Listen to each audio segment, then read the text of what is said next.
Good afternoon, everybody. My name is Richard Joy, Executive Director at ULI Toronto, and welcome to a very special week-long series that has been organized and curated by the School of Cities, the University at the University of Toronto, and the City Building TMU, the Toronto Metropolitan University. Today's webinar, note, running till 1:45 p.m., will include the first of 4 lunch sessions through till Thursday, introducing the overarching series and kicking off with part 1, The Missing Little, a Renovation Revolution. ULI Toronto is proud to host this series on our platform, and we welcome a very large audience of nearly 600 registrations from the constituencies of all 3 organizations. Before we get this, as always, we begin with a land acknowledgement. As Toronto region-based organizations, plural, we acknowledge the land that we are meeting on virtually is the traditional territory of many nations, including the Mississaugas of the Credit, the Anishinaabe, the Chippewa, the Haudenosaunee, the Wendat peoples, and is now home to many diverse First Nations, Inuit, and Métis people. We also acknowledge that Toronto is covered by Treaty 13 with the Mississaugas of the Credit. We are all treaty people. Many of us have come here as settlers, immigrants, and newcomers in this generation or generations past. ULI stands in solidarity with Indigenous communities demanding action and accountability for the ongoing legacy of the residential school system. We also like to acknowledge and honor those who've come here involuntarily, particularly descendants from those brought here through enslavement. To better understand the meaning behind this land acknowledgement, we recommend programs that we'll put into the chat that you can watch afterwards on YouTube. These links will be again available in the chat.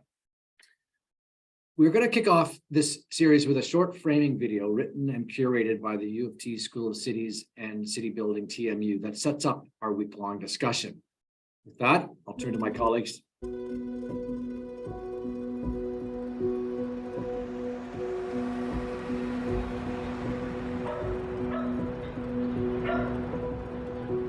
Cities across Canada are looking for smart solutions to our housing affordability crisis.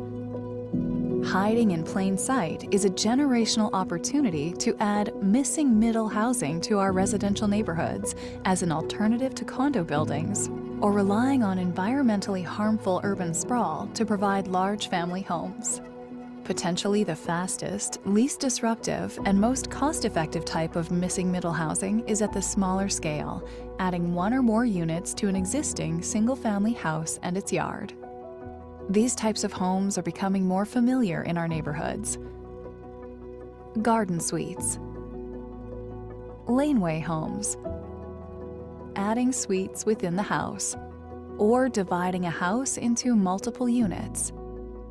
Our residential neighborhoods, made up mostly of single-family houses, occupy the majority of land in our city regions, offering great capacity to add new housing supply quickly to areas where we already have roads, transit, schools and health clinics, many other services and local businesses, and walkable communities. A recent study by the Urban Land Institute estimates that adding 1 unit to 15% of houses in Toronto would be equal to adding at least 100 condo towers. The question is, can this type of housing supply help with affordability and equity? Many municipalities are already rolling out these programs, including Toronto, but early evidence indicates that these programs are not generating affordable housing, but rather homes that are at market rate, great for more housing supply, but not necessarily for affordability. In some cities, where these programs have been in place for a few years now, the uptake by homeowners has been disappointingly low, even at market rate. House conversions and laneway houses are costly, and the process is onerous to navigate. So how can we design better programs and policies to deliver affordable units? For instance, can we reduce the costs of construction with, well, less construction? Instead of completely gutting houses and rebuilding them, can we develop pre-approved plans to add suites to the existing dwelling or replicable backyard homes and scale a renovation revolution? Can we create a municipal one-stop shop that provides everything the homeowner needs, from a local labor pool to innovative financial tools and a barrier-free process? Can the National Housing Strategy help roll out pilot projects in Canadian cities to encourage uptake and test new programs that benefit homeowners while yielding affordable units? Can we ensure that these programs are equitable and truly inclusive? Join the School of Cities, City Building TMU, and ULI Toronto for a 4-part webinar series to explore these and other solutions to create an affordable renovation revolution. Learn more and sign up for the series at affordablemissingmiddle.ca.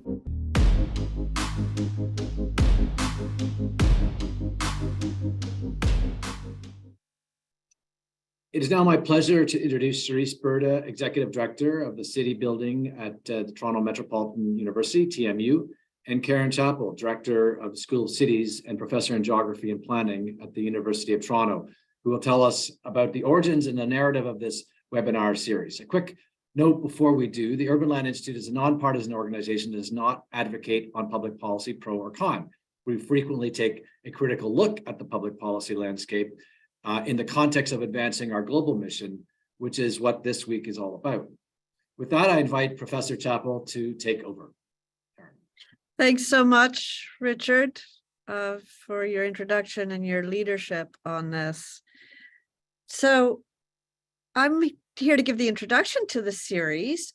This grows out of the many years Charisse Berta and I have spent working on missing middle housing. Charisse in the context of the greater Toronto Hamilton area, and myself in California. Both of us saw the missing middle as a way to address the affordable housing crisis. But as implementation has begun, we're seeing that affordability and equity are at the margins. We think they need to be and can be at the center. I also had the experience of seeing a revolution in gentle density progress in California, a story which you'll hear more about in tomorrow's webinar, and also in a book launch we're holding on Thursday for Professor Vineet Mukhija of UCLA. In California, first there was research on accessory dwelling units, then coalition building across public, private, nonprofit sectors, then legislative reforms at the state and municipal level, and then there was implementation. The result was that in the last 3 years, 10% of all new housing construction in California came from accessory dwelling units. Last year, 1 out of 7 building permits was for an accessory dwelling unit. We did, in my research lab, the largest survey that exists of homeowners who built accessory dwelling units with 800 responses, showing that the units built were largely affordable by design, coming in at a median cost of $150,000 in US dollars, and about half were used for long-term rentals at arm's length. But when I arrived in Toronto to direct the School of Cities in 2021, I was excited to see how the implementation was going after all the new bylaws for laneway dwellings in Toronto came out at the same time as the California reforms.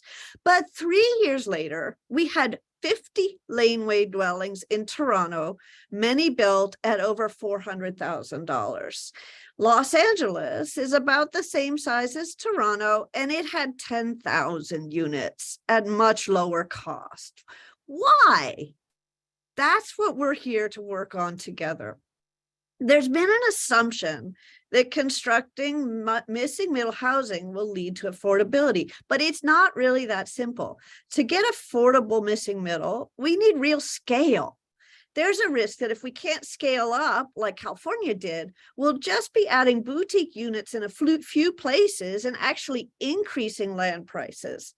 We'll need to build up the industry to get that scale. And to guarantee affordability, we'll need public sector action as well. In this webinar series, we'll present a menu of ideas to move that action forward.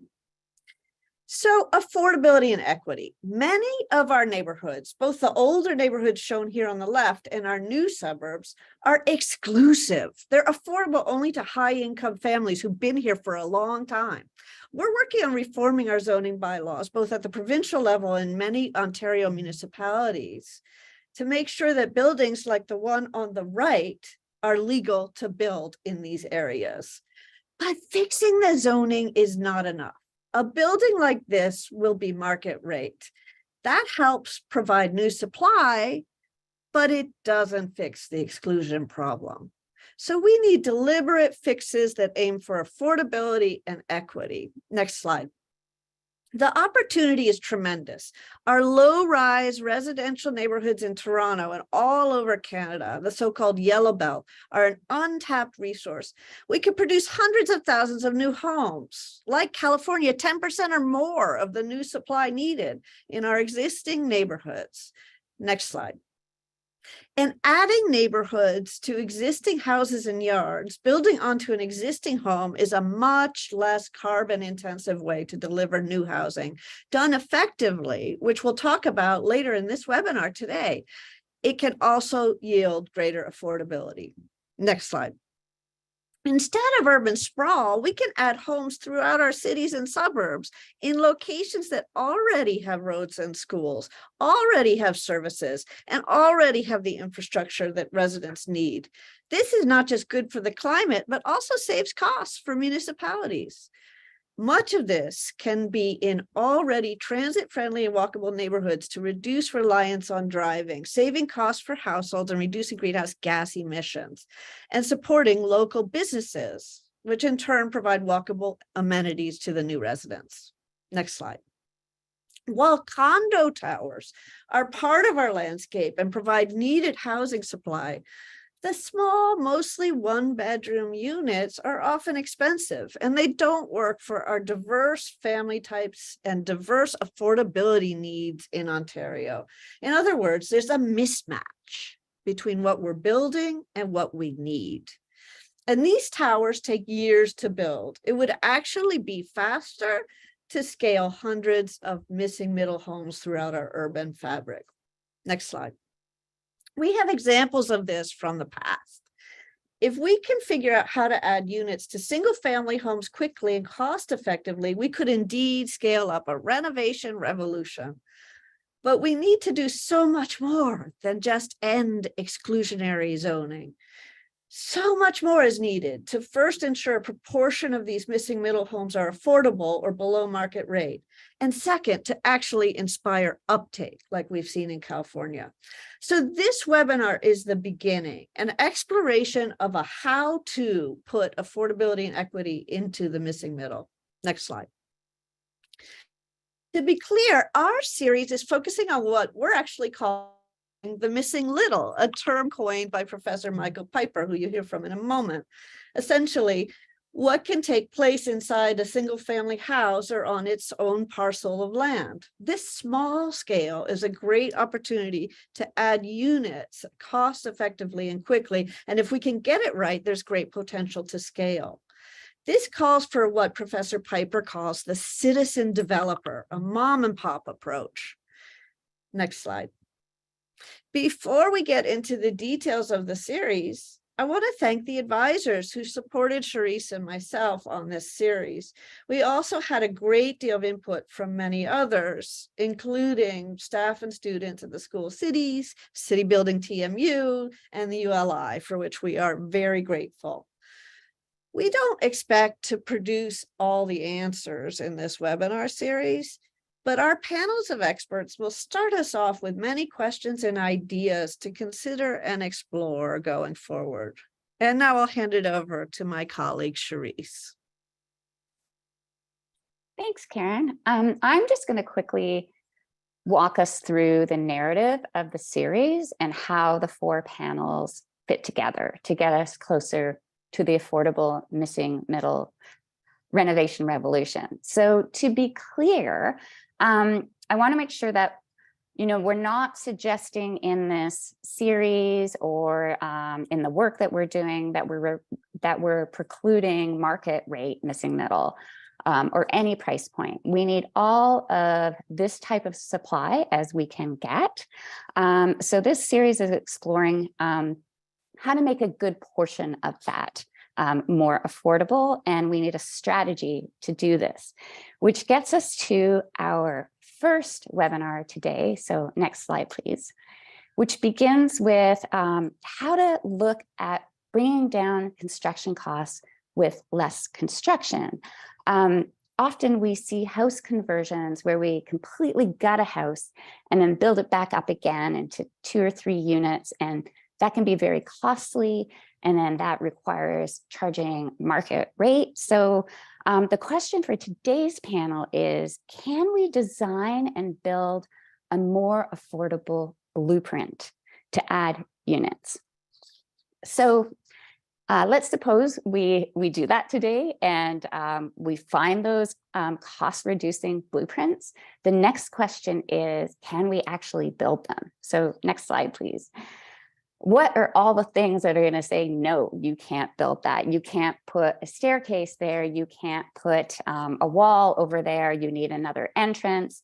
So all the building codes and municipal bylaws and parking rules, all the things that stand in the way. And suddenly any of the gains that are made from lower construction costs could be lost to those barriers. So tomorrow's panel is going to look at how we can get to yes. And then tomorrow's panel and today's panel will explore this idea of a one-stop shop. So to make it a little bit easier for the homeowner to participate in this plan successfully. So having access to that pre-approved design, having access to contractors and a ready-made local labor pool, having access to support staff that can take us through the permitting, the approvals, all those things, and also access to financial support and programs and grants and things that can make it more cost effective, which takes us to Wednesday's webinar, which is what's in it for the homeowner. Why would anybody want to do this and go through this very disruptive process and not charge whatever you can get for your units? And even at market rate, it's really challenging with today's interest rates. So we want to explore other ways, some innovative ways to help homeowners access financing beyond the traditional loans or things like that.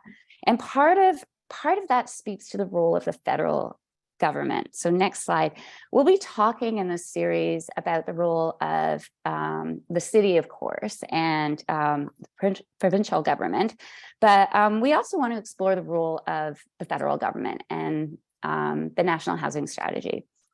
So are there financial or are there innovative finance tools or other tax credits or things that can support the creation of one below market rate unit? So like suppose a homeowner is building 2 or 3 units. One of those could be below market rate in exchange for things like innovative finance tools, tax credits, guaranteed revenue, and other benefits for the homeowner. Next slide, please. So, suppose we've gotten to this place. We've figured out how to reduce the construction costs. We have those simplified designs, pre-approved plans. We've solved all those nasty barriers, and we found the sweet spot for homeowner benefits and affordability. Next, we need to guard against upzone neighborhoods becoming more exclusive. So our final session will discuss the many ways to ensure that the renovation revolution includes equity from construction to approvals to labor and to financing. So we hope that you join us for all 4 of our panels, and I will pass it back to Karen to introduce our first panel. Thanks so much. So now to start off our webinar series for this week, I'd like to introduce my colleague, Professor Michael Piper, who will be moderating the first webinar, The Missing Little Renovation Revolution, showing how to create the blueprint for simple, replicable designs that are cost-effective and easy to deploy. Michael Piper is an assistant professor and director of the Master of Urban Design program at the John H. Daniels Faculty of Architecture at the University of Toronto. And please note, he's the curator, along with Professor Richard Sommer, of a fabulous exhibition on the missing middle called Housing Multitudes, which was showing at Daniels and is currently at the World Urban Pavilion on Dundas in Toronto. So with that, I'll turn it over to you, Michael. Thanks, Karen. I have rapid succession slides, so I'm going to share my own screen. So I guess that means if you can unshare, thank you. And here's mine.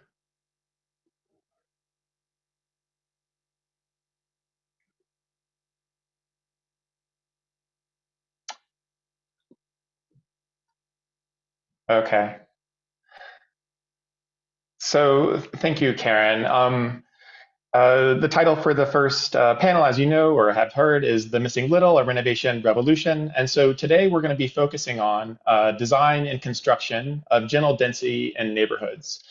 This is significant, as I'm sure everyone recognizes, given that the majority or a large most of our urban land supply is made up of single-family housing lots. And so the possibility of transforming one suggests the potential of transforming many, as we're trying to illustrate with this image here. So to begin, this past fall and over the last year or so, again, as many of you I'm sure are familiar, we've had some policy changes at the provincial level and also at the level of our municipality in Toronto. There's a real push to kind of encourage multiplex building. And in Toronto, that means up to 4 units in the principal building, in addition to the possibility of an accessory unit, so up to 5 units per lot. These changes are in part a result of a years-long lobbying effort by news media, academics, and practitioners made popular by this book, which notes that the missing middle as a key to addressing affordability in Toronto. So today we're going to talk a little bit about what this means. So the relationship between missing middle and affordability, and to approach it from, again, the lens of construction, architecture, and design. So Daniel Perelec's book here, Missing Middle Housing, really popularized this term very broadly. And the question again, so when you kind of search the idea, you quickly kind of come upon really wonderful looking buildings, fabulous pieces of architecture that range from low-rise apartment buildings such as these to multiplex conversions such as you're seeing here. And so the thing that we are going to be looking at is whether and how these kinds of buildings can be affordable, and what it means for the idea of the missing middle, and what scale we advocate for. So I'm going to actually review a report that was made for the ULI by architects, developers, and planners in Toronto called Missing Middle Housing, Development Costs and Affordability. And so while the study isn't exhaustive, it does provide some kind of high-level references for us that I think can have some really important lessons to share. So the report compares 4 different project types at different scales. So it basically does pricing, it does a pro forma and therefore pricing for units for buildings that range from 28 units down to 3. And so I'll just quickly go through each one. Starting at the 28 unit, replacing 2 lots, coming in at $700 to $8 a square foot.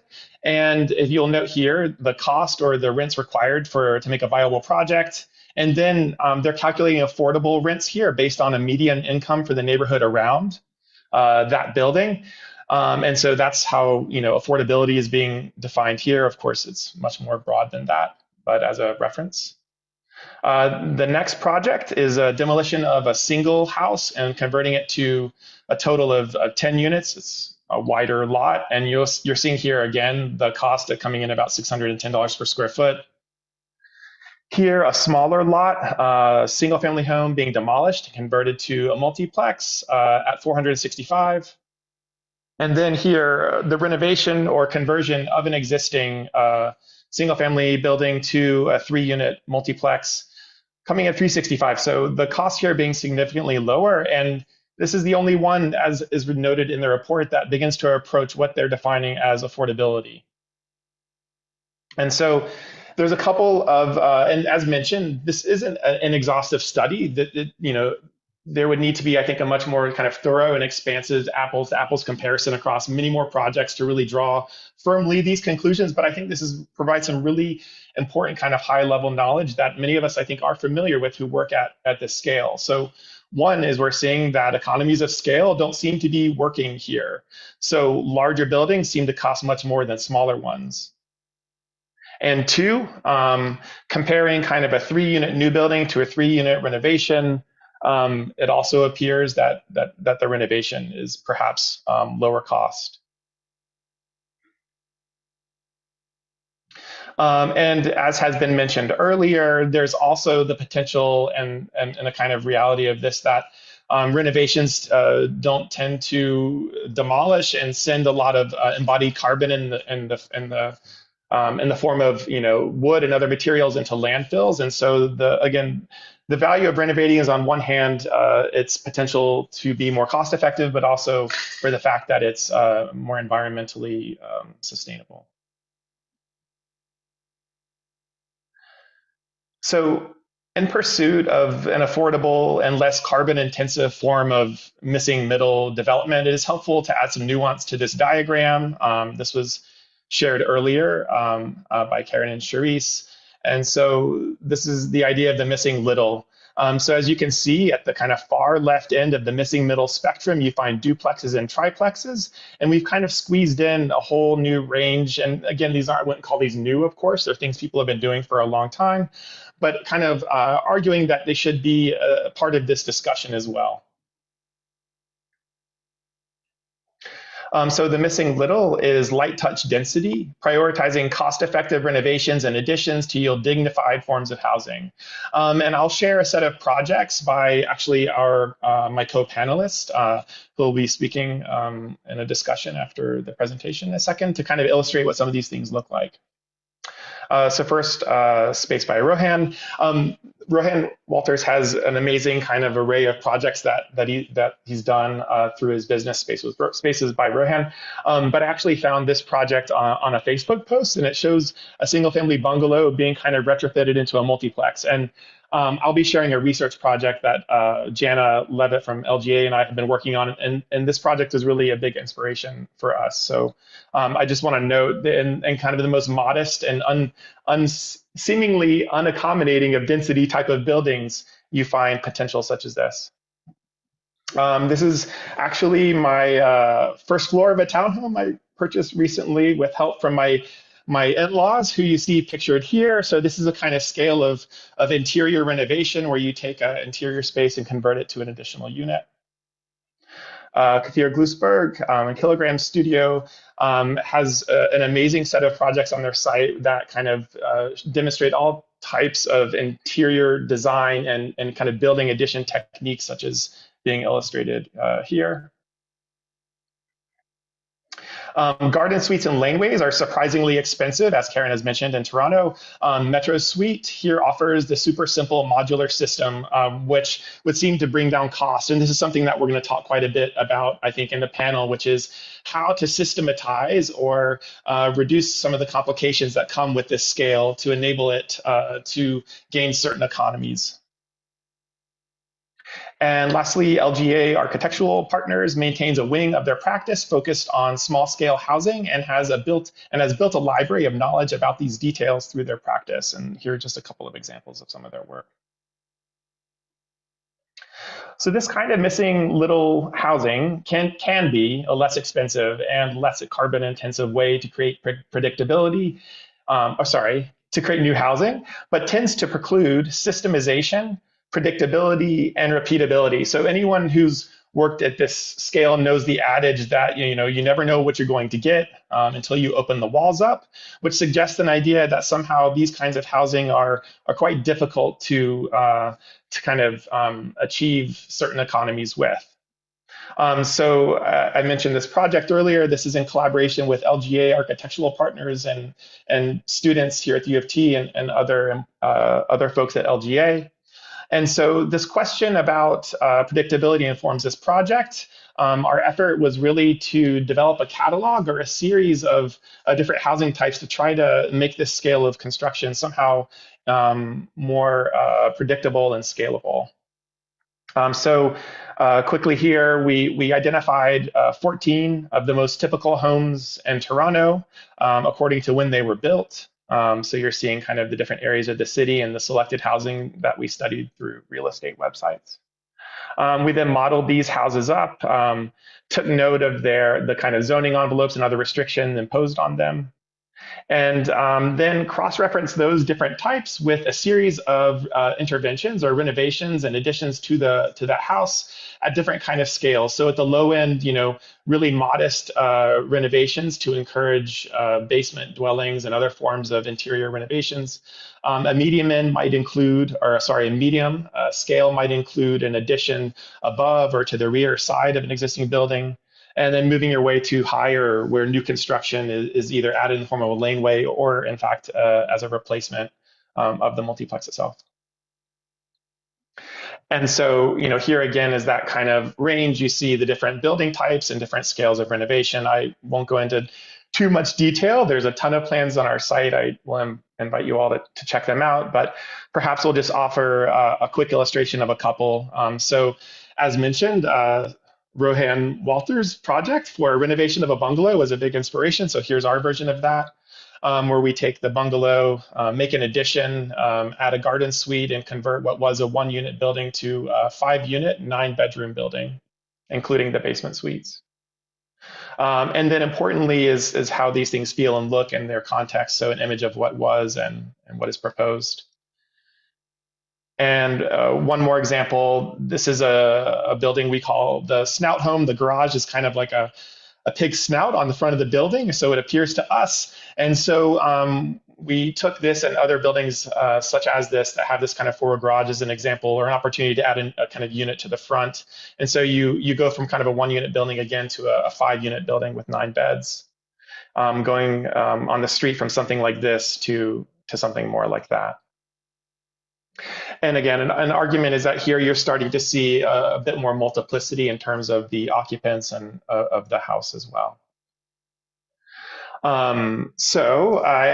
We the panel got together and kind of identified a bunch of topics. I'm not going to kind of leave this up for us and maybe try to encourage a little bit more free-flowing conversation, but these are some of the issues that we identified and that we're going to talk about a little bit today. So I'm going to stop sharing and allow us to, I guess, reintroduce our panelists. As mentioned, I'm Michael Piper, a professor here at the U of T. Kafir Glusberg also teaches at the U of T from time to time and is a principal of Kilogram Studio. I described some of everyone's work before, so I'm not going to go into detail about what they're working on. Perhaps I'll just introduce them by name. Jana Levitt, founding partner of LGA, architectural partners, and collaborator on the research project that I shared with you a moment ago. Jacob Sofer, who is CEO of Metrosuite. So if you'll remember the kind of modular garden suite and laneway suite type buildings that you saw earlier. And Rohan Walters, who I introduced first, again, who has a practice working at this scale and whose Facebook post I found to be fascinating. So that's us. So everyone, I think maybe what I'd like to do is start with maybe one of these kind of fundamental issues that has been brought up, suggested by Karen and Charisse earlier, and something that we've discussed before, which has to do with systemization and predictability. So if renovations are kind of difficult to make predictable, how can we imagine ways that they could be? What are kind of ideas and techniques that we might explore to enable these to be somehow more systematically created?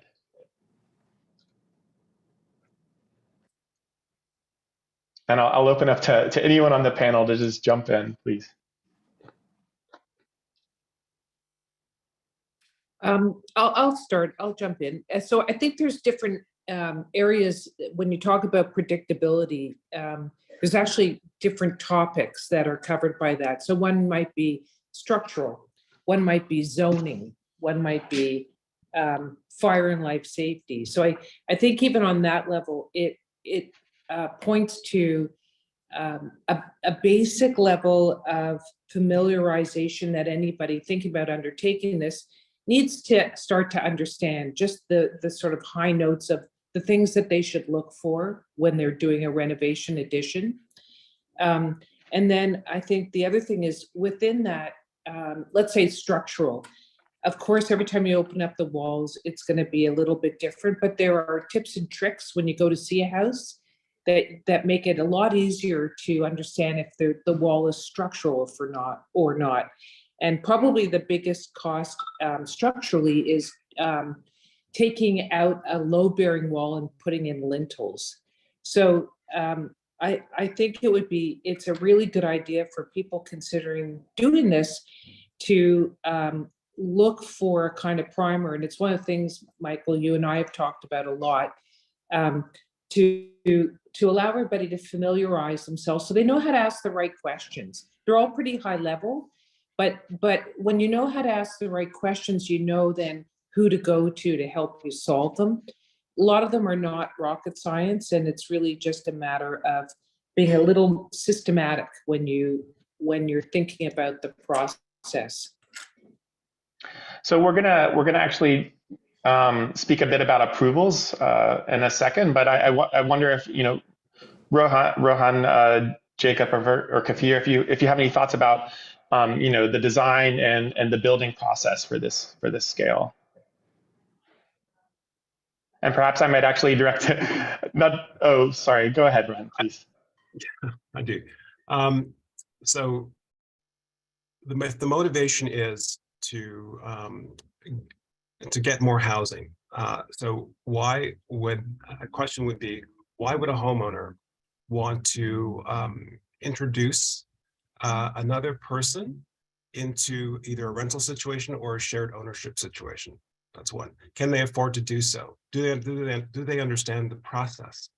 So both financially and through the building, zoning, and design process. So that it would be nice to have a place for people to go through those issues that isn't on necessarily the city website, but so it was kind of a educational private website, so that they can actually have links to people who will do the work, both design-wise, building-wise, and financing-wise, and insuring-wise, because these are also things that have an incredible effect on whether or not you can afford this project, to allow people to grow their home, grow those opportunities. I'll stop there. I might just jump in, Michael, if that's all right. I think if you look at housing from a perspective of a product, so certain subsystems within a renovation context, or even modular garden suites, and you sort of look to productize housing, it kind of makes a very interesting, it opens up a very interesting opportunity to say, okay, we have potentially a library of different renovation templates that we could use, or different modular garden suites. And these are products that can be curated, curated to different environments, different municipality zoning bylaws, and different individual needs. And so when you have this product of perhaps pre-designed garden suites or laneway suites or any renovations, you can then work with various stakeholders in the government, for example, which plays a very important role to increase, to allow for pre-approval and pre-designed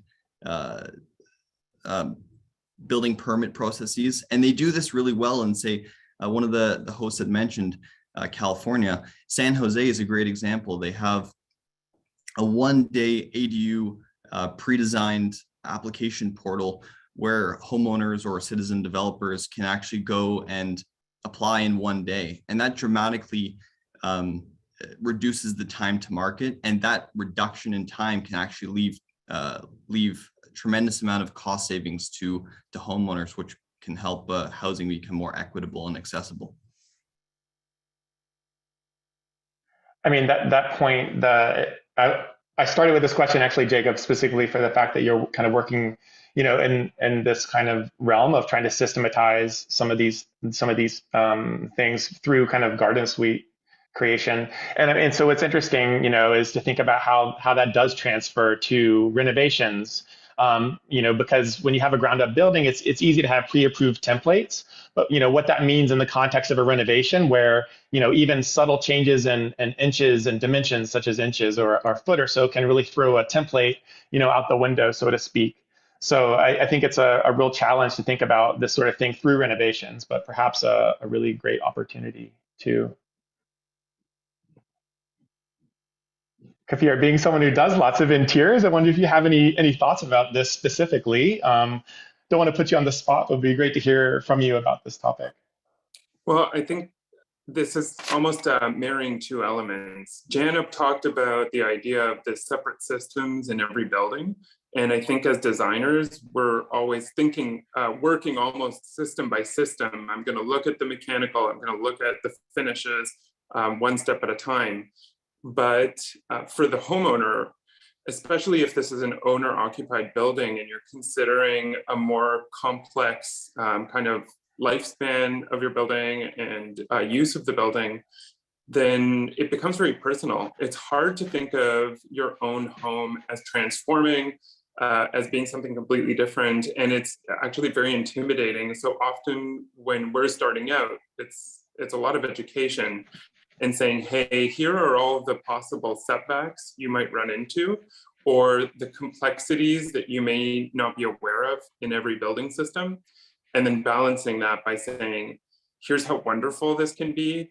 Here's all this amazing income your home can generate, or potential future uses that you may not have thought of, or efficiencies for future planning.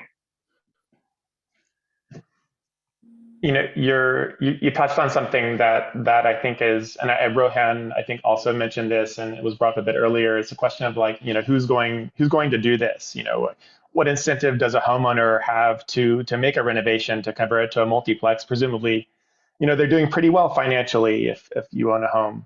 So, I mean, Jenna, we had talked a bit about this idea of the citizen developer, someone who perhaps is trying to get into the market, either partnering with others or someone who's looking to downsize. But essentially, that kind of financial pressure is a key kind of touch point for this. Like, you're really only going to do this if you need to kind of generate extra income for your mortgage, that sort of thing. And it speaks a little bit to a point that Rohan had mentioned in our previous discussion about, designers having skin in the game, so to speak, which is, having experience, being a part of the risk somehow in a project and how that informs design thinking. So I don't know, I'd love to hear all of your thoughts on this idea of, who builds it and how we as designers can be maybe more empathetic with cost as we're approaching this scale. I think one of the things I want to pick up on is who's building it. And I think maybe the previous generation that owned houses were in good shape, like they didn't need to do it to generate extra income. But I don't actually think that's the case anymore. I think there's many people who are homeowners that consolidated everything possible to purchase a house with the express idea of being able to rent out a lot of it to generate income. And that has to do, lots of reasons, but the net result is very expensive to get into the market. And I think the other side of that now is senior citizens who want to downsize, and for whom, again, they don't actually have, because of the cost of the alternates, have no choice but to stay in their house and leverage their house in some way, because just by taking out a second mortgage, it's not going to allow them to move somewhere else and live well. So it seems for that category, it's either you sell your house in Toronto where real estate prices are really high, and move to a very small town. But then you're having an incredible lifestyle change, and moving away from family and friends and hospitals, that kind of thing, at a time where it's not really great. So I think there's been a really fundamental generational shift, that's created a lot more people that are motivated to do this because they need to do it financially. And I think that's it's interesting, because I think it's actually there's an intersection of that financial pressure with a more laterally thinking younger generation, for whom having a whole house for yourself is not even a goal.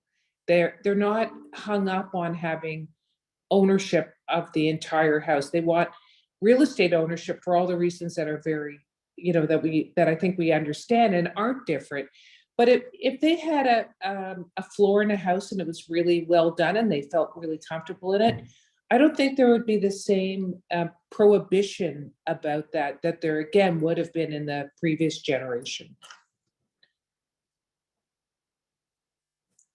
So to follow up on Jana's point, the aging demographic for our country, I believe, there's going to be over 65, approximately 25 to 33%. Part of that too is there's a mental health factor, I'm going to say, for loneliness. We don't want to put them into we don't want to go into the old age homes, so to speak. So there's a motivation to share the real estate or site wealth, which is opportunity.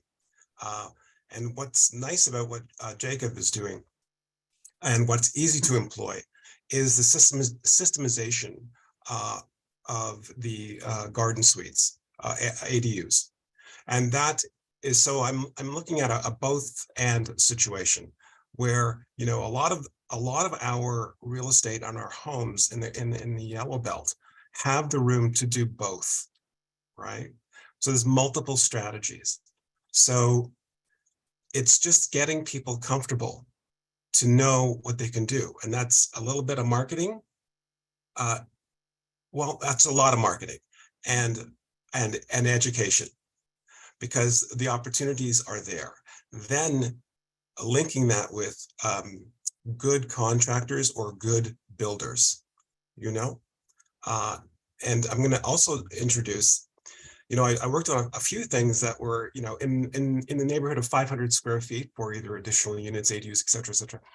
And, things about insurers and financiers are reticent or hesitant to finance these things. So they either charge more or they refuse to take it on. Further, with regard to ADUs more specifically, and maybe I'm going to be a little advanced here, but we charge HST on our ADUs, right? Which means that's the property tax estimate on how much these things would be worth in the real world. That's a huge addition. That's 13% of approximately anything from $300,000 to $500,000, $600,000. So I'm putting these things in that people don't, that affect people's thinking on whether or not they can do it, regardless of age. And that's where education and marketing comes in, I'll mention briefly that I was at this conference this Saturday, this group called GoCo. They kind of are co-development facilitators, so co-purchasing facilitators. And it was really interesting because a lot of these kind of ideas come up, and question of what makes up a family, what composes a home if it's being occupied in this way. So Kafir, I know there's some thoughts that you have about, this idea of, what a family is, multi-generational versus multiplex. So I don't know if you want to share on that. Well, I think a lot of this is about people's relationship to their property today. And we talked about how there's that high expense and leveraging everything to be able to purchase property today. And that's often the case for new homeowners in the market. And on the other side of that, there are things like Airbnb and platforms that allow us to share everything in our economy, and that becomes available. As soon as you start having that option, you may be able to use your home in many different ways. And Toronto bylaws allow us to use our own personal space for generating income. So how do you start thinking about your home differently in that case? Well, I think for starters, people who are purchasing a home may be entering the market a lot later than people would have decades ago. And they've spent their time building up a professional life, negotiating space with others in their living situation prior to purchasing property. So they're not doing this as a young couple building a nuclear family. Instead, we have people who have a much more complex family situation. And we have just a lot more diversity in general, especially in Toronto being as diverse as it is. We can't go into this equation expecting just a nuclear family, 2 parents, 2 children. And even the multi-generational model can become more complex when you talk about people who have chosen family or people who are, in their family in a long-term way. So the idea of dividing your home can mean many different things. This isn't just about generating income. It could be about the complexity of what does it mean to have someone who's not quite a roommate and not quite a neighbor, and just living in a dense city where we're all sharing things together. I mean, we didn't really talk about this earlier, but I think there's something, the kind of the social aspect of this. Rohan had brought it up. Kathir has just actually, and before maybe shifting gears though, please, Jacob, hop in. Thanks. Thank you, Michael. I actually just wanted to build on Kafir's point. It's really interesting, actually, this whole conversation about the missing middle. It kind of, it looks as though Toronto is moving towards where other world-class cities are already established. So you look at Barcelona or Tokyo. These are very dense, well laid out, walkable cities. And I think that these conversations that we're having, especially about systematizing renovations and ADU building, it's very important, and it's to lead us potentially into our next subject, compared to potentially sprawl, which may be environmentally harmful. It's a very interesting way to shift Toronto into the future with other world-class cities. Thank you.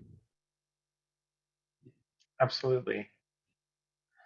I wonder, this is a slight shift, but I wonder if we can bring some of this discussion again to like design and building, thinking about households, family dynamics, the change, how households change over time, and the fact that, you might have 4 people, 2 kids and 2 parents living here today, but in a couple of years, the kids move out, and then what do you do? Or, maybe your in-laws move in, or your uncle, moves in, or something like this, or maybe you need to rent out part of the house, or, I wonder if we can speak about that need for flexibility. And I've heard other folks discuss this, and so I think it's an interesting kind of thing that we wrestle with when we're working at this scale.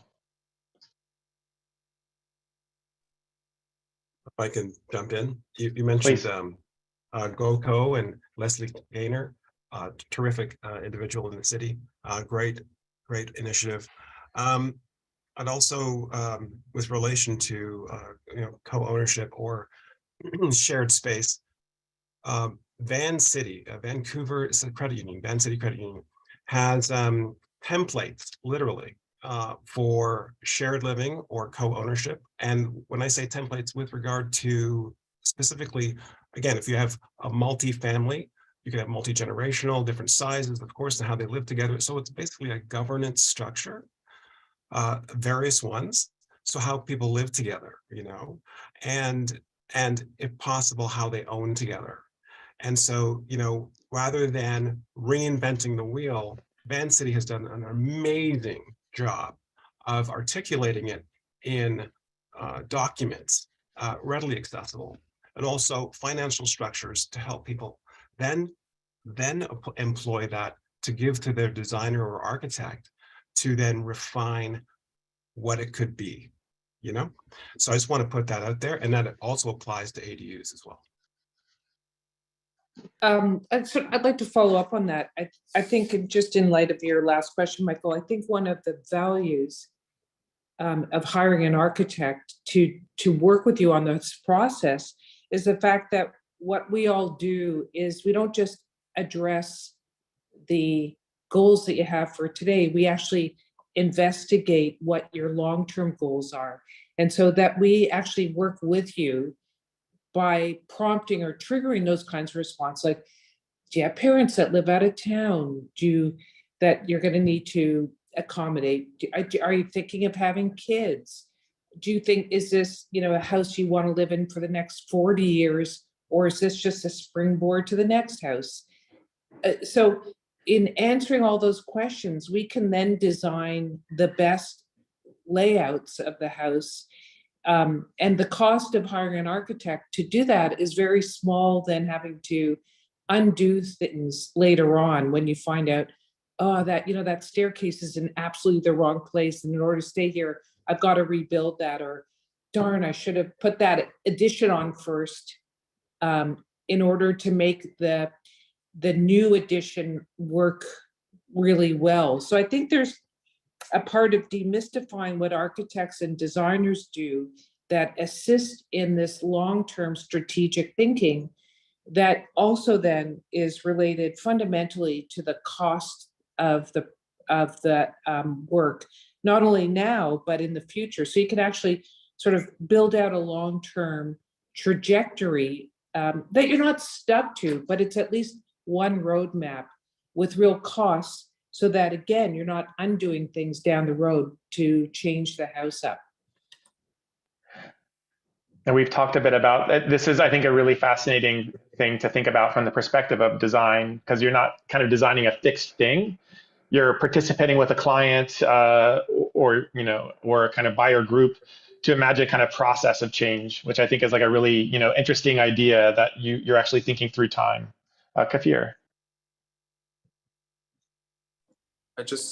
I wanted to mention looking at old and new houses in at least the ward where I live, you see an example where many of these old Victorian or century homes are informally divided into rental suites. And we have so little ability today to register. It's something that wouldn't come up in a census, for example, how these houses are actually being used. So a lot of that creative development has already taken place, and we might be able to learn something from that. But I think today there's this opposite direction where, because of rising real estate costs, the population in our ward at least has gone down recently. And a lot of these homes are either being demolished or converted into single family houses that may not be designed with the same vision or spirit to be able to be flexible in the future. So something that we're doing often when we're designing is having that big conversation about what could your house be 5, 10, 20 years down the line, considering the cost of renovation. That's really the span that we should be discussing. And then if you think of something like the vestibule when you enter the house, like that might be something that you design with it being fixed in mind. We live in a cold climate, that's going to change, but not that much. And we need to have that vestibule there, whether this is going to be 3 apartments or something with a rental or not. So that those types of things, like the staircase, like the vestibule, those may be modules that we consider being a 20-year element, whereas having a wall or a partition in one place or another may be a 5 or 10-year component. Absolutely. Jacob, please. I just wanted to add on to Kafir's great point. Again, going back to other precedent or comparable cities, if you look at, say, Greece, one of the big trends that's been happening, or places in China, is that property values have gotten so high, or land is so scarce, where you have multiple generations of family actually living within the same property, which would be in the form of potentially a multiplex, which we might see pass in March. So I think that this movement towards densifying on property you already own could be a great enabler for having multiple generations cohabitate. Go ahead, go ahead. There is a necessity that I'm finding that I've known for and I've been dealing with and been designing for years is as our population ages, that many of my colleagues and myself have been engaged in altering the home to be more barrier-free for the original owner who wants to stay in. And that's a large, well-heeled population, and it's growing. So on Jana's point, tag on to Jana's point, it is a great opportunity for people who are going to, if they want to stay in the same home and in the same neighborhood, to take that opportunity when they have to adjust the physical layout of the home as they age, should they want to stay in place, to hire a good architect or designer to then facilitate other options. And that's where marketing and education comes in. Again, to Kafir's point, you know, you're often doing a lot of, I don't want to sound teaching, you know, informing, illustrating in the first few meetings, because there's just a knowingness until they're forced to make the adjustment. So I want to put that out there as well.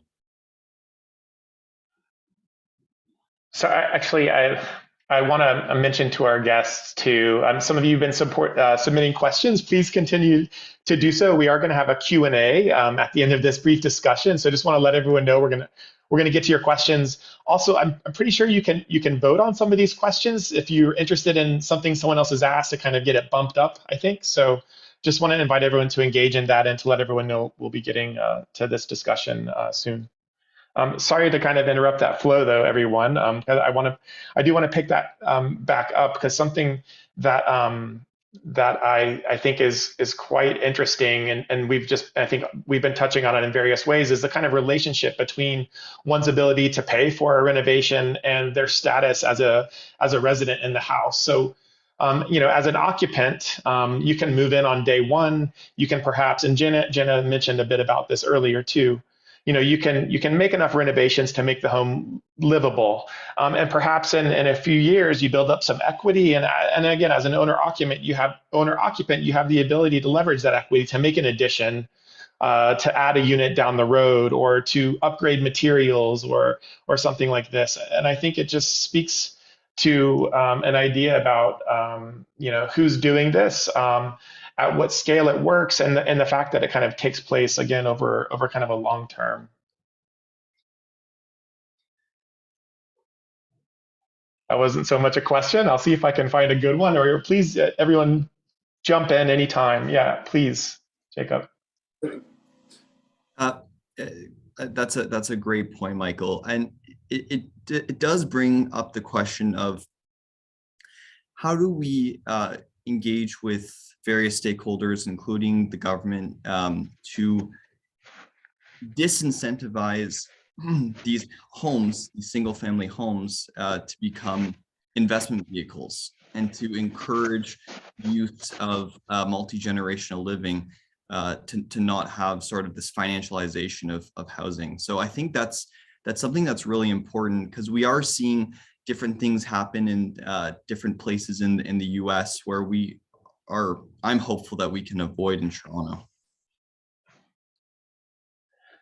I'm glad you brought it up. Actually, I'd like to see if anyone else has any thoughts about this scale of design and its relationship or susceptibility to speculation. You know, whether certain ways of certain scales of housing are more resistant, or if that's something that has to be kind of thought about larger, kind of larger, more systemic scale. I think the single largest barrier to allowing people to do this scale of housing and transforming it is the cost of the real estate. Like, that drives so much. Unless you're going to live there yourself and you can decide or craft a a narrative that's like all the things that we've been talking about today. If you're just a small scale developer, it's very, very difficult based on the cost of the real estate to think about doing significant renovations and not go for the maximum return. I really don't know how you do it unless, I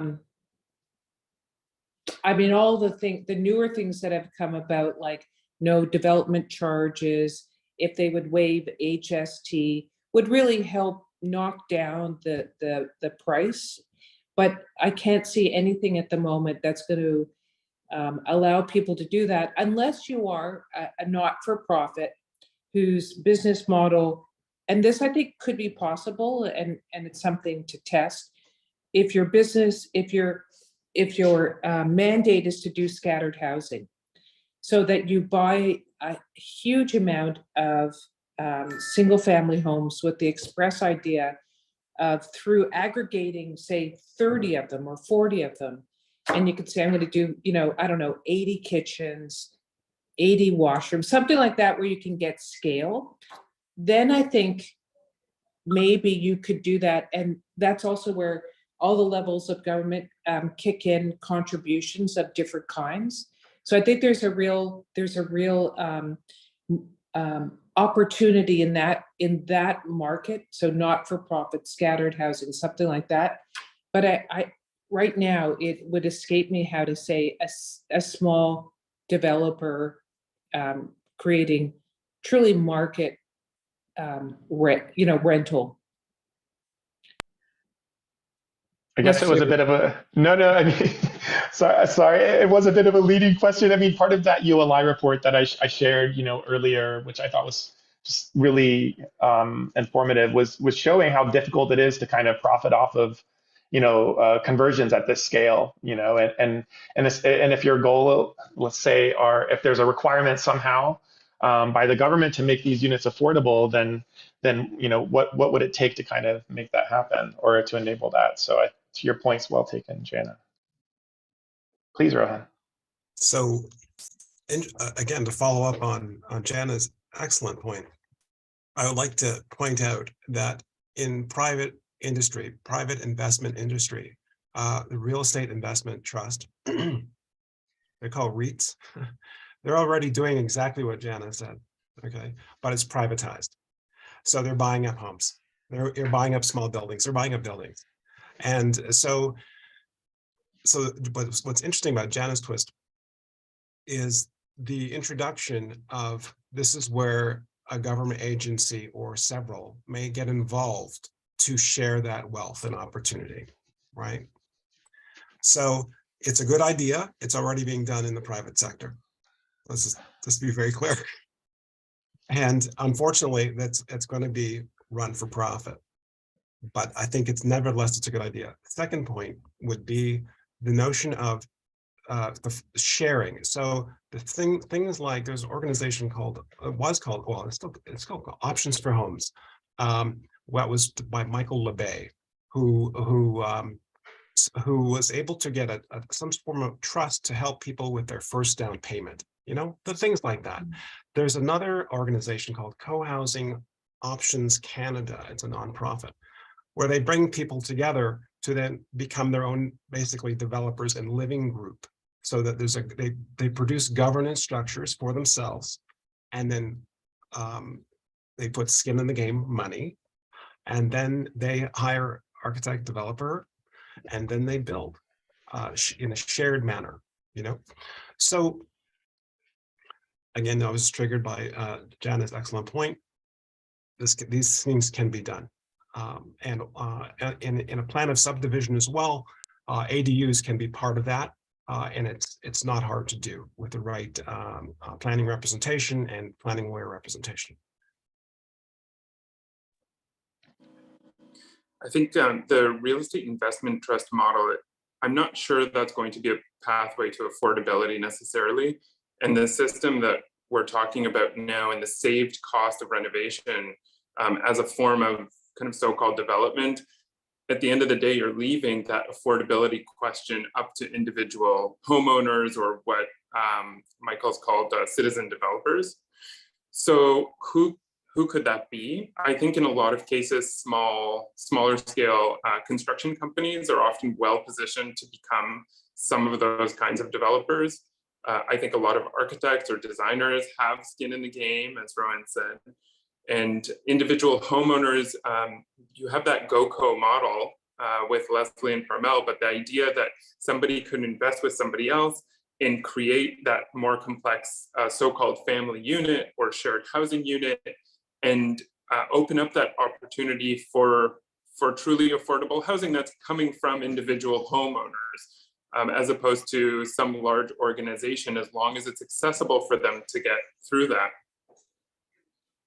I mean, I was going to say, I think, and we're sort of alluding to it, but, the scale of development or the type of development has everything to do with how our governments incentivize, regulate, or discourage or encourage certain practices. So, I mean, the thing that maybe I'm taking from what Kathir and both Ron and Jenna are speaking of here is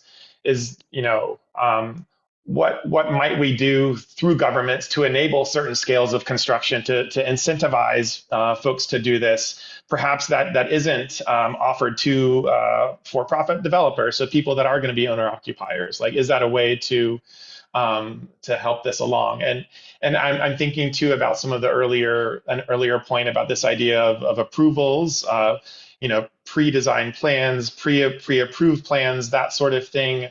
You can imagine like one thing that might be offered is kind of systems through which expedited reviews or other types of things are enabled for certain scales of housing creation. So I wonder, this is again a point that kind of Karen had mentioned earlier, and I just want to bring it back up is, what role, again, in regulating design, either through, rules or incentives, can we imagine our governments taking? And I'll say, aside from perhaps just reducing, or eliminating we know development charges are being eliminated across Ontario, but are there other ways we can maybe encourage or systematize this scale through governments?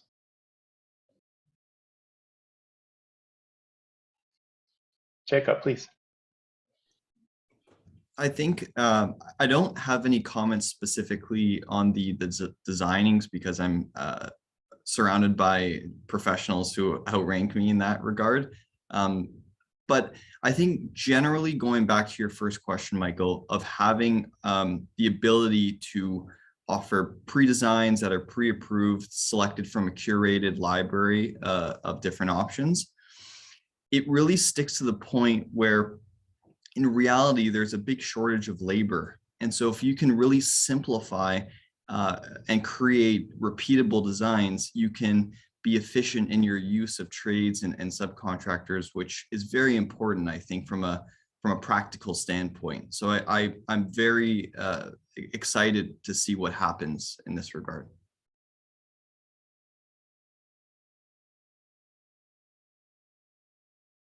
I actually think it would be, I was just talking to a friend this weekend there's a Main Streets rehabilitation since COVID, and she's going to apply for it for her retail business.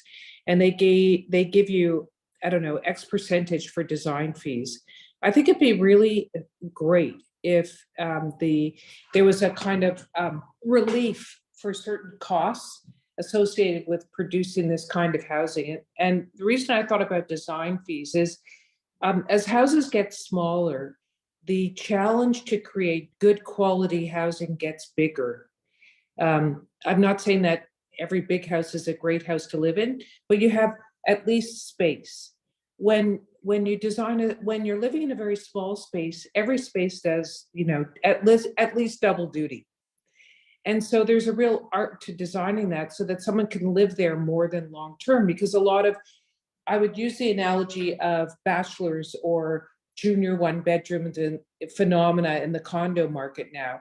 Those are not long-term places to live. They're not even, I would argue, high quality places to live, but they're a place to live initially, and they're sort of affordable. We're talking now about people who may be living on a floor of a Victorian house for 20 years and have to change it as time goes by and change it affordably.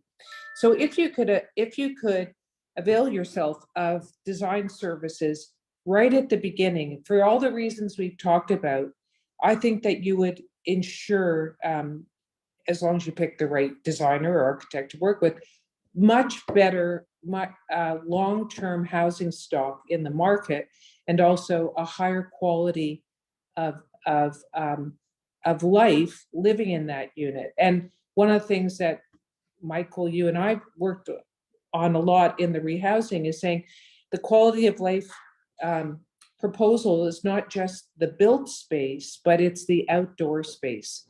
And that's one of the things you get in the conversion of a single family lot to a multiplex lot, is that if you do it properly, everybody gets outdoor space and a front door. And that, to me, is part of the value and opportunity of these small scale conversions. And yet I think a lot of people don't think about that. And I think it's actually really important.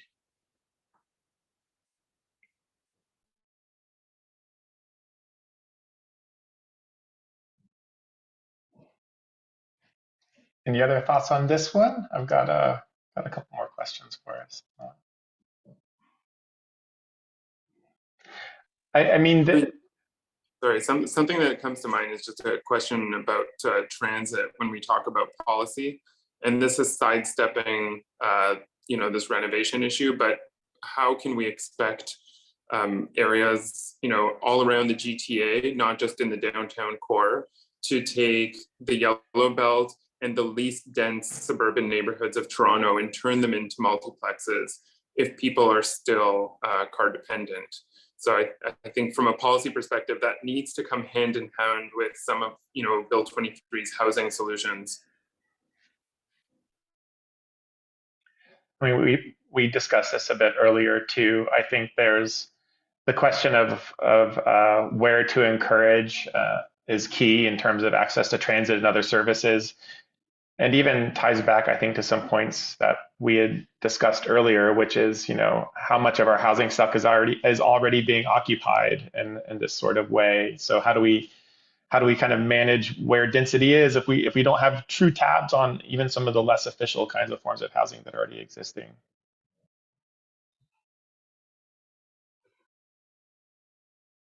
If I Please, go ahead. please.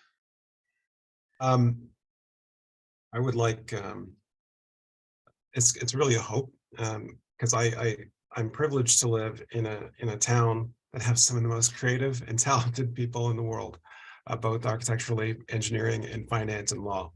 So that said, it would be really lovely if somehow, the Toronto Metropolitan University, U of T, and there are other schools get together with other colleges with construction departments, and with CMHC money somehow buy 5 of the beautiful prototypes that I saw in the PDF that you sent to us, and then just break it down, start putting the students to work, a 4th or 5th year course on that, and then do the studies, align them with good construction management, good contractors, just to see it from, and find the right owner or demographic that you're looking for, like 3 or 4 of them that you identified, and so and take those properties and use those as a kind of a vehicle to really dig in and produce some interesting information that can be then you put forward, because you've got the academic capital, you've got the architectural capital, you've got the capital, right? So there are some serious opportunities for some joint venture ideation and manifestation on the stuff that you are studying. And there are certainly willing owners who would go along with it, I'm sure. It's just a matter of finding them, I couldn't agree more as someone from the U of T. So I'm going to go ahead and second that idea. So let's make it happen. I don't know. if anyone wants to, I mean, this kind of idea about education and design education and what we treat as design, what we think of as high design versus other forms. What is architecture? What is building has come up before. I'm thinking about this specifically, Rohan, because I think in design schools we have a kind of bias about what constitutes something worthy of study, and a lot of times these renovations, small scale stuff like this feels like it's, I don't know, maybe not, I don't want to say not worth our time, but it does sort of feel that way sometimes. And part of, I'm excited to hear, people encouraging that. I wonder if anyone has any thoughts about how to, reframe somehow how we think about design, and about renovations and this scale of architecture to, I don't want to say, make it more glamorous, but maybe to make it more glamorous. So I'll throw that out there.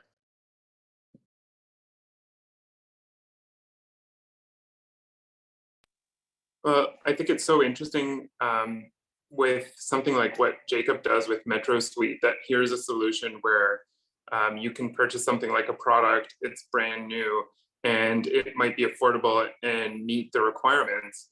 When it comes to renovation, it doesn't always feel like that. And a lot of that is stigma. So if you think about something like many elements of our zoning bylaw today are limitations for design. If you can't have a front door or an entry in a place where you need it in a certain city in Ontario, then you may not be able to meet the requirements of dividing a property and doing that simple renovation, just as one example.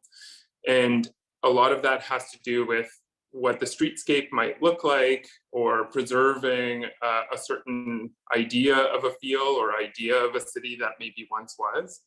So it's getting used to the idea that our house could look different. It's really going to change our perspective, and then relaying that into our policy. I also think there's the reason I keep talking about the value of good design is because I think there's a mistaken view of architects and designers. I think a good deal of it has to do with what you've been talking about, Michael, but I think there's a really important education piece in telling more consumers and that architecture and design actually can make a difference, and that it's not expensive, that it can save you money, however you have to frame the argument, but it's very true. And that if there was some education around what we all do and the ways in which you can interact with architecture and design, that might make citizen developers more demanding. I think there's also, I'm going to leave the education part up to you in terms of the academy, Michael, because you're the only one who does it full time, at least in this jury or this panel. But I do feel that there's, the students I teach, the people in my office feel like it does matter. And I think we need more practitioners communicating that, and some way to let the citizen developers know that it's affordable and it's a valid choice.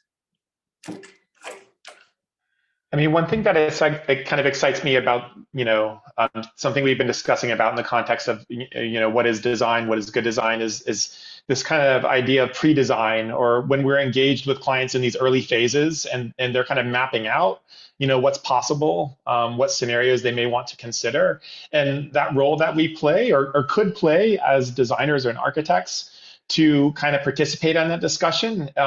It means that our knowledge is about physical space, but it also means that we need to know a bit about financing, like how are you going to pay for this thing in a certain amount of time? And it means perhaps that we need, as designers, and many practitioners, I think, do know this intuitively, but it's important, therefore, to kind of teach that relationship between how much things cost when we put a pencil to paper, how we're going to pay for it, all that sort of stuff. I find that this isn't something that's sort of external to the process, and can be a kind of really, I want to say, important for us practicing, but also exciting for students to kind of learn about. So I'll mention that as a kind of another kind of piece that we try to encourage, or through some of our teaching as well. Kafir, looks like you have a thought, please. Yeah, I just wanted to say, like, we're used to seeing what large scale development looks like and how it functions. And with large scale developments, I'm talking about like towers, condo buildings, they'll work on a pro forma and they'll have a professional team right at the beginning. So if you're a homeowner looking at purchasing a property and thinking about one of these more creative uses or ways of developing what would be your home, there is a place for an architect as well, and often something like a low-cost consultation, even if you're looking at real estate and working with the team that would be an architect, with the builders they're used to working with the realtors they're used to working with, that whole team can change the whole trajectory of what you could be able to do with your purchase, which may be a lifetime investment.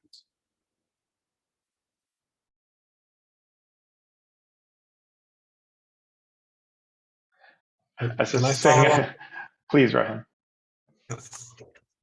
So lifetime investment, and Jana's point.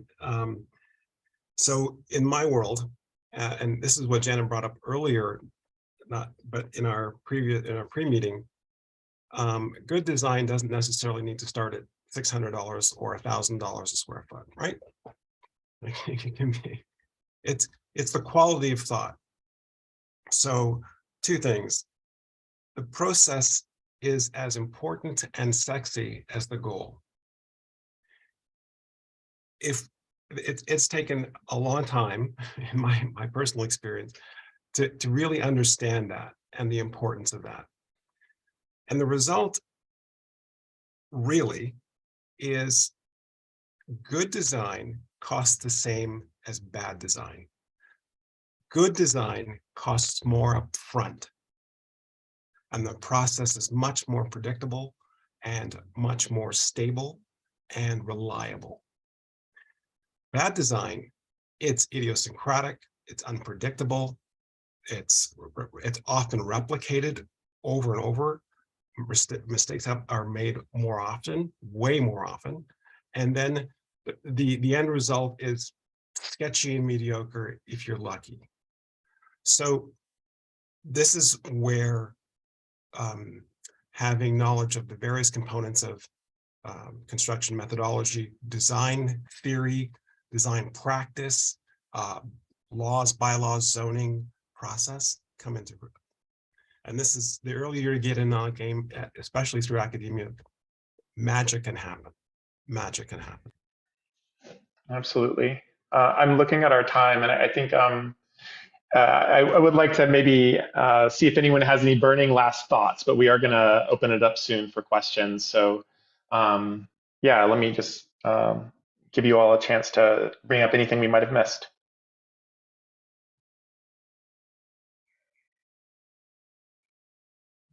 That's always an odd question that people are always reticent to answer. So maybe we won't put that kind of pressure on us, and we'll just say, I'm going to do a, go for it. Go for it. Because I went to Waterloo, right? I remember one of the most popular, there's two popular departments, was computer engineering and also, what was it the insurers use? They are actuarial science. And some of the most, some of my roommates, and friends, some of the most trivial things amounted to a lot. So, the quality of how we build actually manifested in lower insurance rates. And it's like, I didn't know that, I didn't know. So, and then, I think Jacob mentioned AI before. And so my computer nerd friends, introduced the notion of, why are you architects always building the same kind of structures and you're not systematizing it so that we can make it easier in implementing them on sites? We don't have to redo the same thing over and over again, except for maybe 15%, and they'd actually rhyme off these numbers. So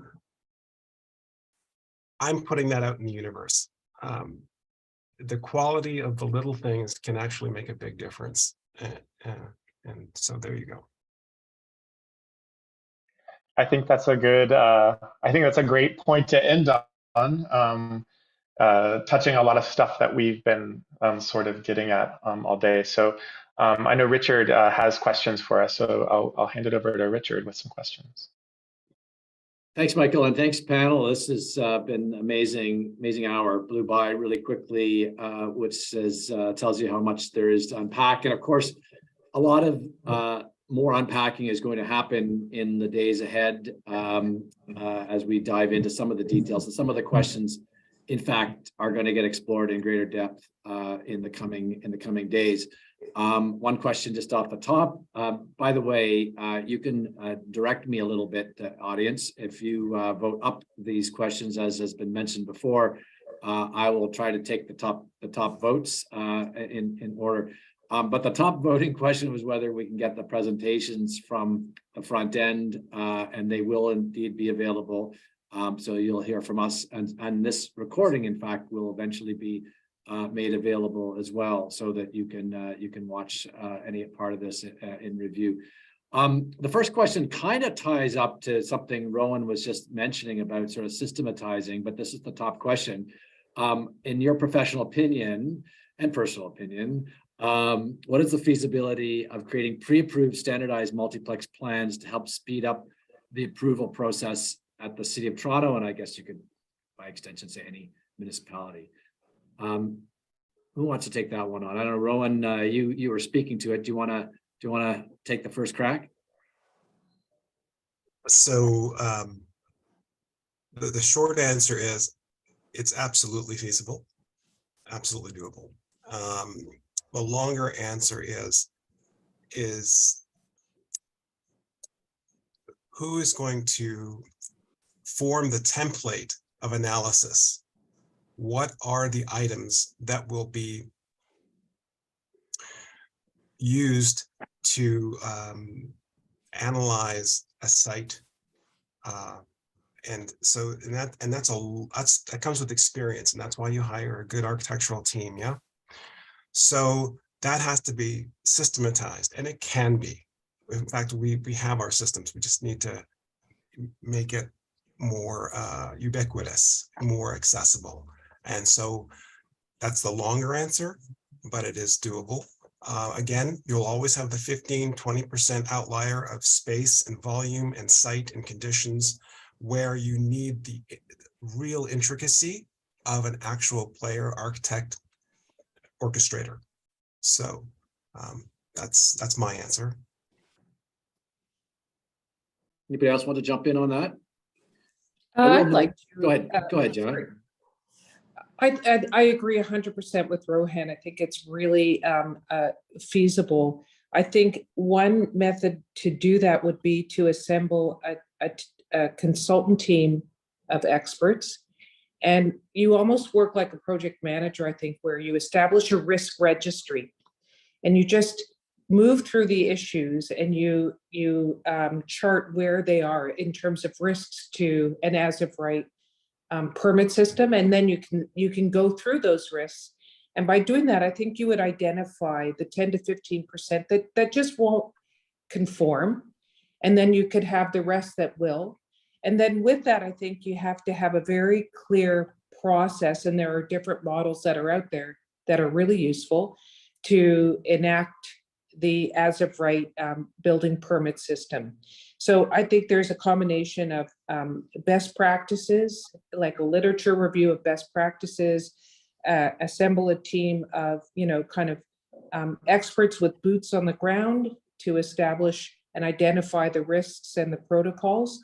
And then finally, I think there's a part that is, again, an education piece, which is managing the expectations of the citizen developer or homeowner who's going to go through this process about what are the guardrails here. You can do this for this scope of work. If you've got this scope of work, you can't do it. And I think it's really important that gets established at the beginning, because if not, it leads to a great lack of clarity as to what the homeowner or home purchaser can reasonably expect. And that's a pretty big mistake when you're talking about buying a home that's or a house that's a couple $1 million, only to find out you've read the top notes of the as of right process and you find out you can't do it. That's a big challenge. It's not insurmountable, but I think that's when I talk about a risk registry, I think you have to go through all those issues. Okay, Jacob, I know, and Kiefer, you want to come in here, we've got a few more questions and we got a little bit of time, so very quick if you don't mind.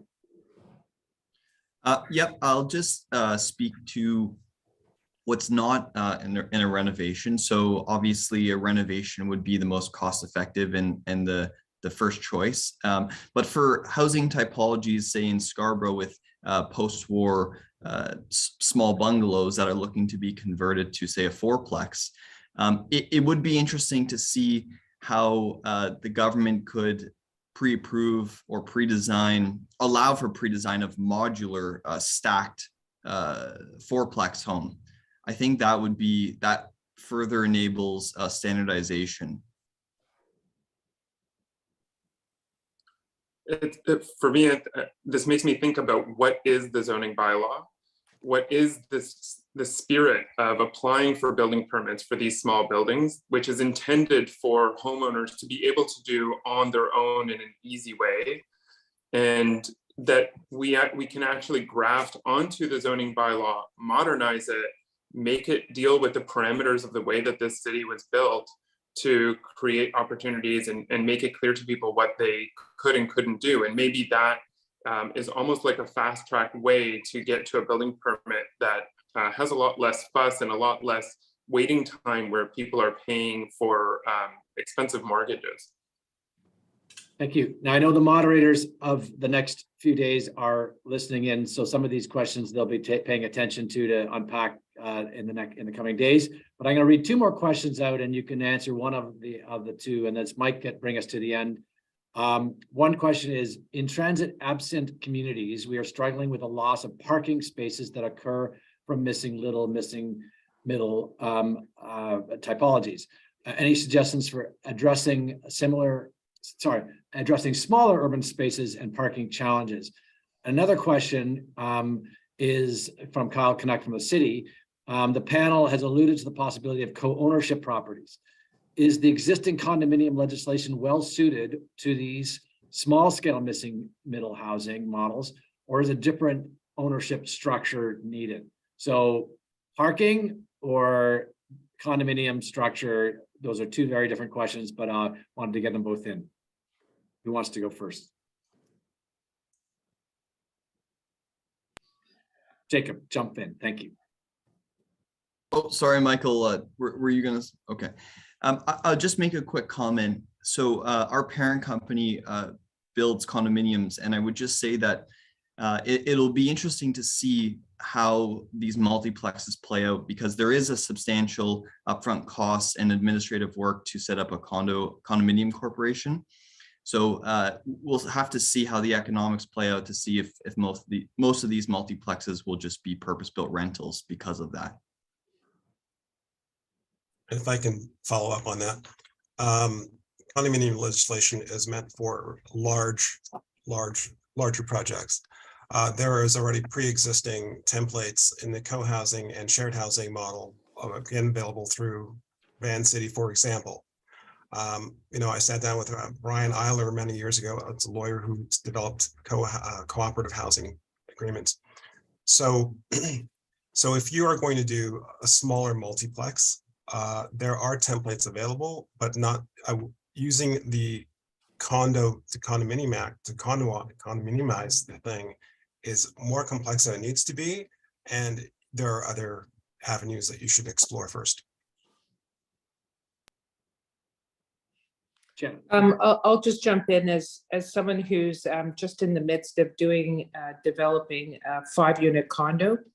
The Condominium Act and all of the requirements, as Rohan said, are made for 200, 300 units, not a 5-unit condo.